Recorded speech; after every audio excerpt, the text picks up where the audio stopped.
Assalamualaikum warahmatullahi wabarakatuh. Perkenalkan, nama saya Desi Fatmawati dengan NIM 3101901264 dari Prodi Sistem Informasi. Di sini saya ingin mempresentasikan tentang arsitektur enterprise. Di sini saya akan menjelaskan konsep arsitektur enterprise. Arsitektur diperlukan untuk mengelola kompleksitas organisasi atau sistem yang sangat besar, untuk menciptakan gambaran struktur organisasi, proses bisnisnya, dukungan aplikasi, dan infrastruktur teknis. Kita perlu menjelaskan aspek dan domain yang berbeda serta hubungannya.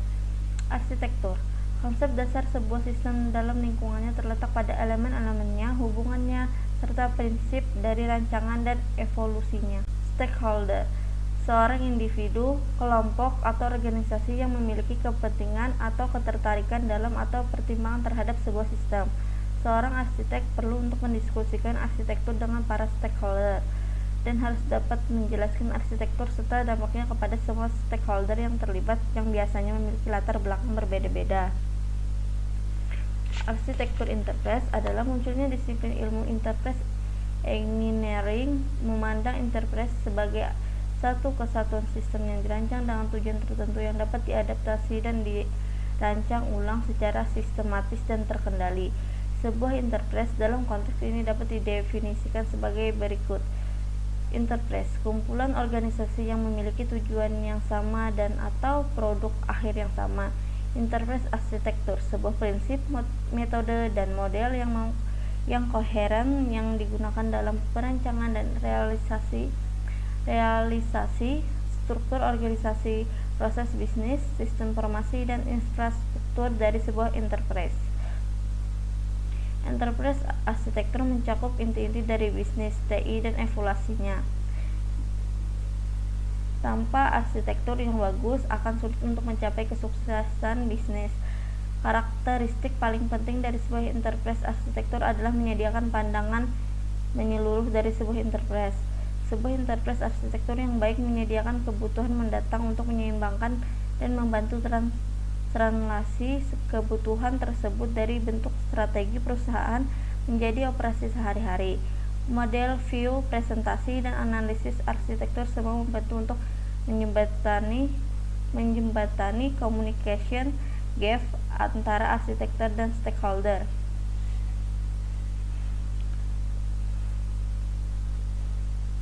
Proses arsitektur enterprise.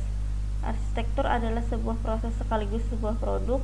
Produk berfungsi untuk memandu manajer dalam merancang proses bisnis dan sistem developer dalam membangun aplikasi agar tetap sejalan dengan tujuan dan kebijakan bisnis. Dampak dari proses adalah lebih dari sekedar membuat produk arsitektur.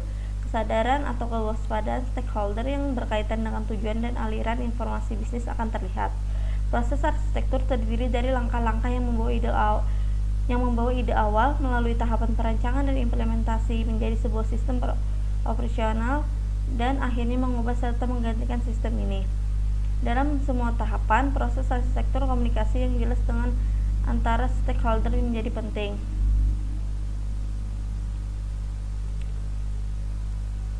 Faktor pendorong arsitektur enterprise. Faktor internalnya adalah penyesuaian bisnis TI dianggap sebagai instrumen penting untuk mewujudkan efektivitas organisasi. Model penyusunan strategis oleh Henderson dan Venkatraman pada tahun 1993 membedakan antara aspek strategi bisnis dan infrastruktur organisasi di satu sisi, dengan strategi dan infrastruktur TI di sisi lainnya. Model ini menyediakan 4 sudut pandang dominan yang digunakan untuk mengatasi penyesuaian antara aspek-aspek tersebut. Sedangkan faktor eksternalnya adalah framework pengaturan menuntut agar perusahaan institusi pemerintah dapat membuktikan bahwa mereka memiliki pandangan yang jelas terhadap operasi mereka dan bahwa mereka telah mematuhi hukum yang berlaku. Di USA, Klinger, Cohen, Ashead pada tahun 1996 juga dikenal sebagai Information Technology Management Reform Act, menuntut bahwa semua biro pemerintah harus memiliki sebuah IT arsitektur. Metode dan framework arsitektur enterprise. Sebuah metode arsitektur adalah sebuah kumpulan terstruktur dari teknik dan langkah-langkah proses untuk membuat dan memelihara sebuah interface arsitektur.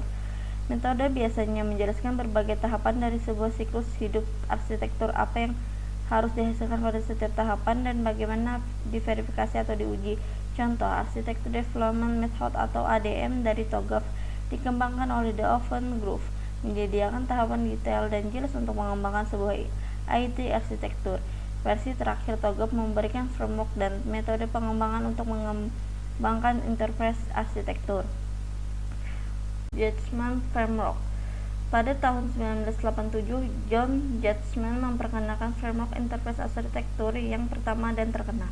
Walaupun pada saat ini dikenal sebagai Framework for Information System Architecture, framework yang berlaku untuk enterprise pada dasarnya adalah sebuah struktur logis untuk mengklasifikasi dan mengorganisasi representasi deskriptif dari sebuah enterprise yang penting bagi manajemen enterprise dan bagi pengembangan sistem enterprise. Keunggulan dari framework judgment adalah mudah untuk dipahami, menganggap enterprise sebagai suatu keseluruhan, dijelaskan tanpa tergantung dari tools atau metodologi, dan masalah apapun dapat dipetakan untuk memahami di mana posisinya. Kekurangan yang paling penting adalah banyaknya jumlah sel yang menjadi halangan bagi kepraktisan penerapan framework ini. Juga hubungan antara sel yang berbeda tidak terlalu jelas spesifikasinya. TOGAF atau The Open Group Architecture Framework. The Open Group Architecture Framework atau TOGAF asalnya adalah sebuah framework dan metodologi umum atau generik untuk pengembangan arsitektur teknis, namun kemudian berkembang menjadi sebuah framework dan metode enterprise arsitektur.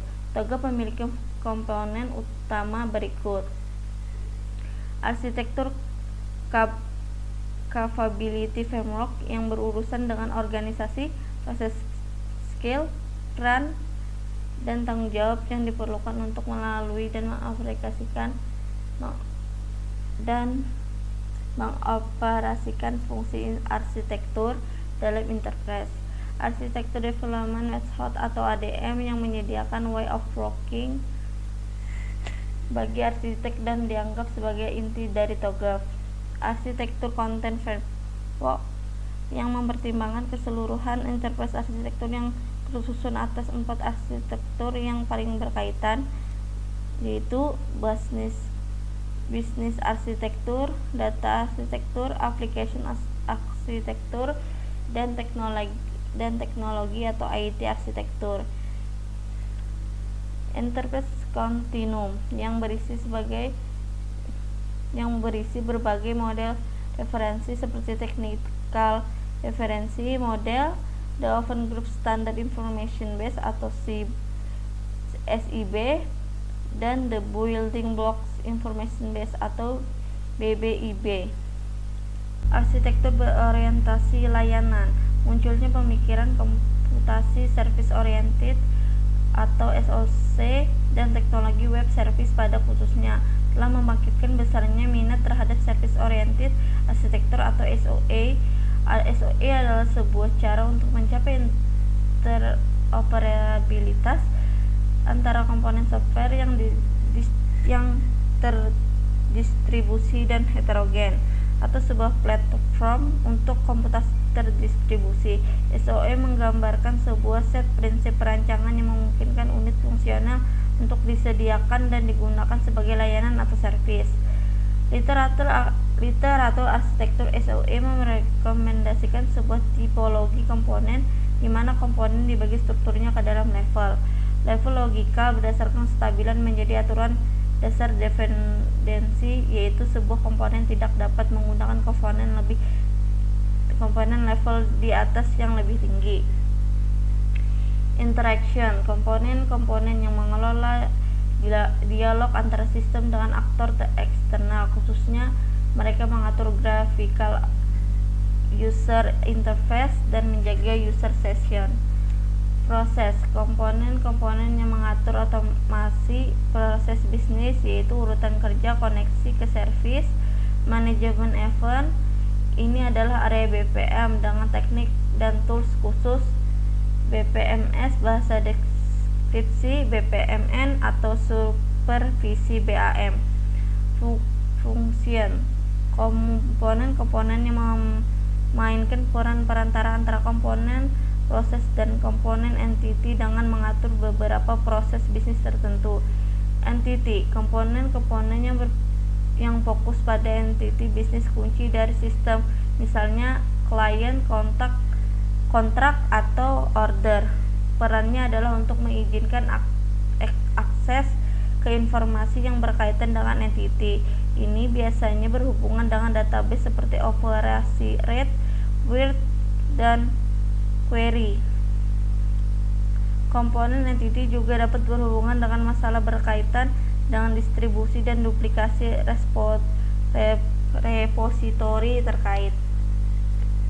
Utility, komponen-komponen yang menyediakan servis lintas organisasi yang relatif independen dari bisnis interface seperti directories, message, atau electronic publishing. Komponen-komponen ini biasanya stabil dan mengimplementasikan melalui penggunaan paket software low risk public. Komponen-komponen yang didedikasikan kepada servis yang dapat diakses dari luar sistem informasi atau B2B partner. Sekian presentasi saya tentang arsitektur enterprise, semoga bermanfaat. Mohon maaf jika ada kesalahan kata yang saya ucapkan terima kasih. Assalamualaikum warahmatullahi wabarakatuh.